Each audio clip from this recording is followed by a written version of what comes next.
I'm going to try to give you a brief look at some of the so-called religious wars of the past, and to show you that almost none of them were caused by differences in religion, but instead by elite groups who were using the people's beliefs to trick them into fighting wars for the state's own political, not religious agendas. And because of the control of the information, they were able to do this despite the fact that the wars were, in every case, against the religious beliefs themselves. Let's start with the Holy War that most of us immediately think of, which is the so-called Crusades. The Crusades were a series of military campaigns between the 11th and 13th centuries by the Vatican. The biggest thing to realize here is that the Roman Catholic Church is a political power that uses the religion of Christianity to achieve its various political goals. It's obvious to anyone that's looked into it that the teachings of Christianity are clearly opposed to war of any kind, for any reason. This is one of the reasons why the Roman Catholic Church, after it took over Christianity, opposed translations of the Bible into various native tongues for nearly 1,000 years. And it's also why all the services were said in Latin, a language almost no one understood. People of the world at that time had no access to information about real Christianity. If the priest told them that God wanted them to fight in a war, they usually believed him. This is a terrible crime on the part of Rome. It is, in fact, mind control, and the Vatican deserves all the animosity that it gets. But please don't be fooled. This is not because of Christianity or because of the teachings of Jesus. I am, however, certain that that is what we are supposed to think, and I'll show you why in a moment. After the Bible was translated into English and was widely available to the public, many people began to leave Roman Catholicism. As Rome started to lose control, they killed many more people in what became known as the French Wars of Religion and the 30 Years' War.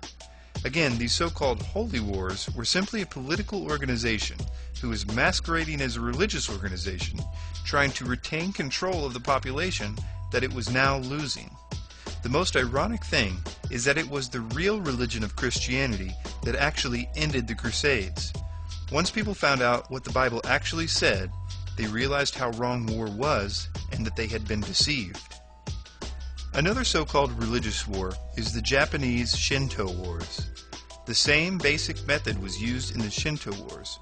Prominent Zen leaders perverted the Buddhist teachings to encourage blind obedience, mindless killing, and total devotion to the emperor. It was another case of the state using propaganda to get people to fight wars and to devote themselves to the state.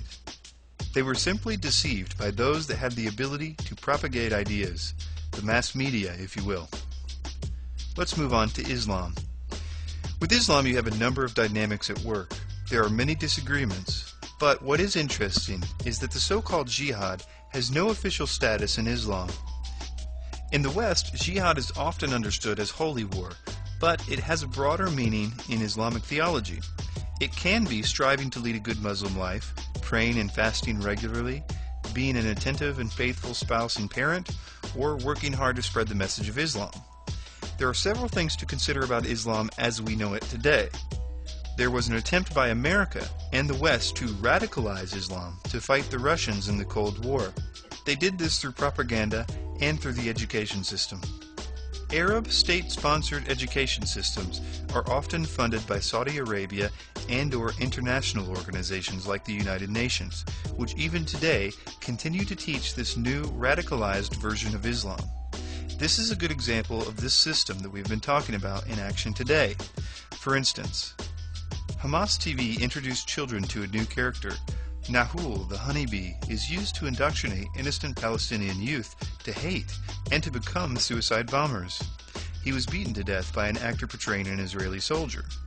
This is not the agenda of the religion per se, but more the agenda of the people who own the TV stations and the textbooks. As I said, the United Nations itself is not only complicit, but active in teaching innocent Palestinian children to hate others and to martyr themselves. According to its mandate, the United Nations Relief and Works Agency, the UNRWA, the UN arm responsible for providing aid and education in the Palestinian territories, employs the school curriculum of Hamas. This means that 658 elementary and preparatory schools in the West Bank and Gaza are actively funded and operated by the UNRWA. It's another case of elite groups using propaganda to pervert religions for a political agenda. As I have tried to point out before in other places, the New World Order must abolish the Judeo-Christian religions in order to bring in the new religious system. They will cause a tremendous war. They're going to blame it on the Jews and the Christians and the Muslims. There might be a man that seems to rule over the war or the chaos and death. The most important part of that war will not be the war itself, but how the war ends. They will most likely bring in a person or persons who seems to defeat that system and that leader, defeat all the evil that we will have been enduring that whole time. This will include the system that we now call the New World Order. It most likely will also include some sort of false alien presence or another strange occurrence that could justify a new world religion, possibly even around 2012. This new person or persons will set up what looks like it will be a new utopia, in which all will be united in their new peace, as well as their newfound hatred for the religions of the past because of the scars that they will have believed those religions caused them through propaganda. This is the New World Order.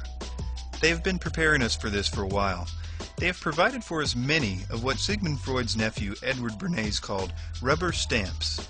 These are concepts that the state or the media provides in various ways to achieve knee-jerk reactions, usually one-line responses to certain issues. One such rubber stamp we have been provided to facilitate this ultimate goal is the phrase, "Look at all the wars that religion has caused."